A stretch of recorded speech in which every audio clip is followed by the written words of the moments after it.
I remember when I directed The Passion, I went to the USCCB to get support for the film. And those men couldn't get away from me fast enough. And all but a few of them turned their back on me. And it was pretty telling about who they were. A pretty insipid bunch. And it doesn't look like anything's changed. Geez, I remember back in the 70s, old priests, good priests, who were bullied and persecuted by their bishops. There was a rash of it back then also, and it was because they wanted to maintain what it was that they were ordained to do. They didn't want to go along with the new liturgy and the reforms of Vatican II, and so that they were really heavily leaned on. It was never abrogated, the old Mass, never, and it still hasn't been. You can't. It's protected by quo primum. But they were bullied and badgered and put in insane asylums, and, it was pretty sad to watch. And this kind of thing is now happening again. So, and how are we supposed to know the good guys from the bad guys? Well, we were given a standard by which to judge them. By their fruits, you'll know them. By their fruits. Anybody seen any good fruit lately? No.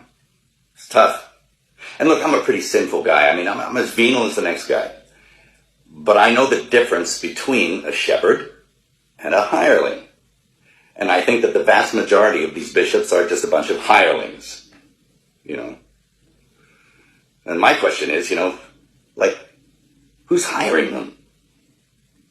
I don't think it's Jesus. Is it Francis? Who's hiring Francis? Is it Pachamama? I mean, I think you need to look at the whole institution. And, I'll quote Archbishop Vigano again in saying that he believes that there was a parallel counterfeit church set up to eclipse the real one.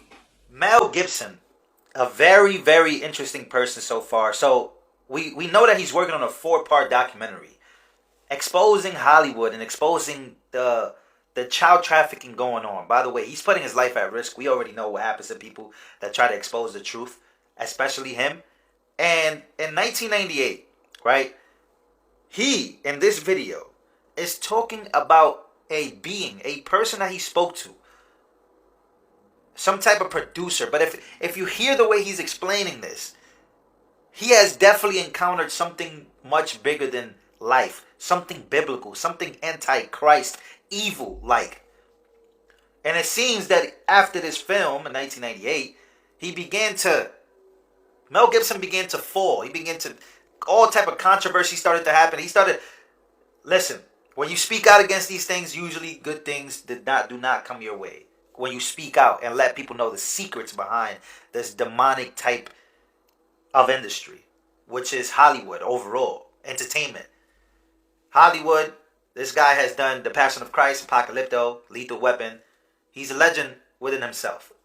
But once again, me finding out about the 4-part documentary, about him trying to speak up and trying to do the right thing, because he's been in those circles, he's been there himself. This clip that I'm about to show is crazy. Just listen to what he has to say. Now, this is part of a 25-minute interview from back in 1998. You guys can check it out. I'll have it down in the description box below. But just this one part is crazy, man. Let's go. I had a whole bunch of weird paranoid suspicions about what the hell was going on, because there was a lot of stuff I couldn't understand. Right. And nobody was really bothering to explain it to me. They don't. And I formed a bunch of opinions about the town and about the people in it that were like, surely that couldn't be, because a whole place can't be like, Weird Town, where the stranger wanders in and all the people are in the bar and they all shut up when he looks at them and they tell you don't go to the house on the hill. It's like that. Mm-hmm. And then you go away and you think, no, I was wrong. I mean, that's insane thinking. I'm paranoid. I imagined that stuff. That couldn't be the reason for why so-and-so was acting like, could it? Mm-hmm. And then you find out later on the track that you were exactly on track with a lot of this stuff. Not specifically on track, but that you could, that some of your worst nightmares were real at the time. And you think, No, he came to see me on a rooftop in New York. I said, hey, can I talk to you? And he said, sure. And he floated in, sideways, through a crowd of people. He was wearing black. And it was like one of those old vampire movies where they don't walk, but they glide. And he was a dancer, you know, so he has he's very, graceful. Yeah. And he moved sideways, and he just sat down in a chair next to me. And it kind of frightened me. And he's a very smart guy. And we started talking, and I didn't, say much of anything about reading the script, nothing. I just started talking about the Middle Ages. And he began to talk tortures. And we swapped tortures because I'd read this book on torture. And I tried to recall some of the most heinous things I'd ever read in this book. And he was like, oh, and he'd try and top it. And my assistant was there, and he left because he couldn't stand it anymore. Yeah. The air had turned cold. And then he left, and I wanted to leave. And because I knew that I didn't want to work with him. Yeah. And he was getting scary. Yeah. There's a producer I know, successful producer. I will not mention names, but his whole opinion about women on film, from beginning to end, is very brief. He says, women on film, either naked or dead. Both is better. And it's like, whoa, ooh. The man has got a spiritual malady for a start. I mean, the scary thing is that I think a lot of people think that. Whew! That is Mel Gibson, man, talking about his experiences in Hollywood. And man, like I said, the full interview is spectacular, but just this one particular motion really describes what Hollywood really is and what Hollywood has become, right? This satanic ritual type of way of living where evil wins. And once again, Mel Gibson today, I personally, I really, when people start to crack the code and start to take those steps into Christ, into the calling. And I know he's a devout, somebody said he's a devout Catholic in one of my last videos.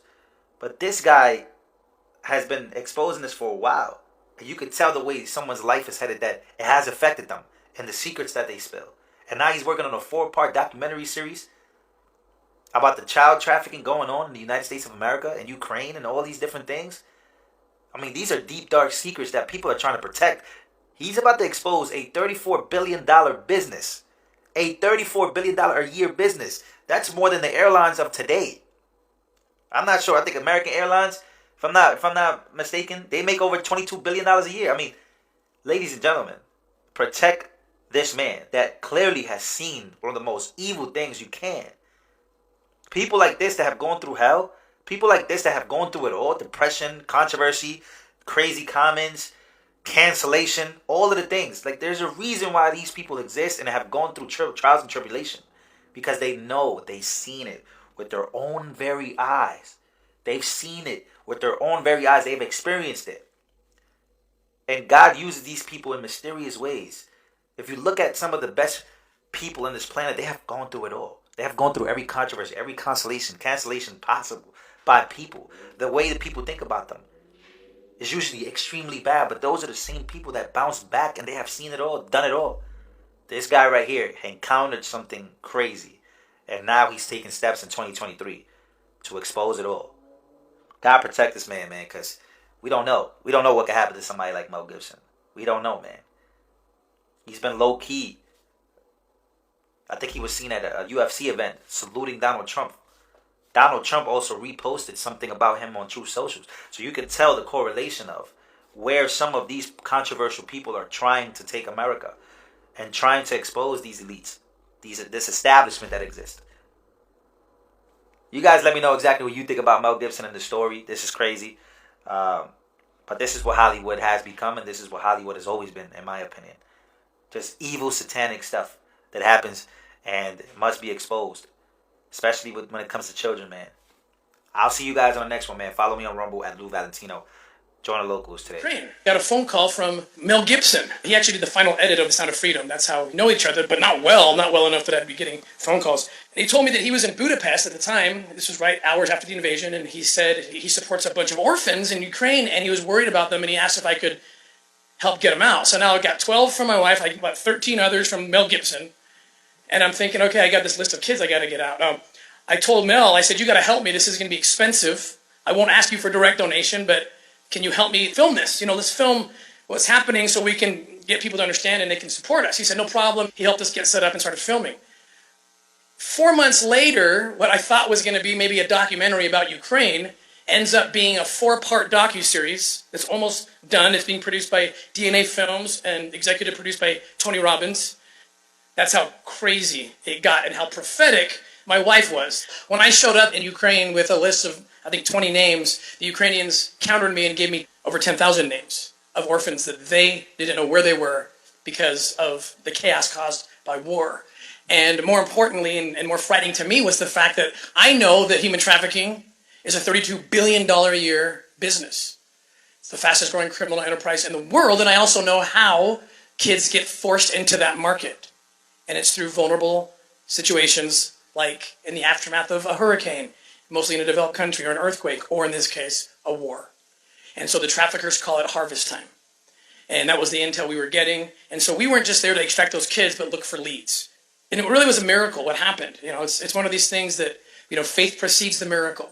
I take a lot of comfort in the fact that there's only one time in the scripture where Jesus gets mafioso.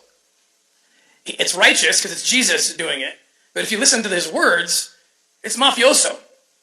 He says that it would be better for you to have a millstone cast about your neck and you thrown to the bottom of the sea than that you would hurt one of these little ones. And do not forbid them, for of such is the kingdom of heaven.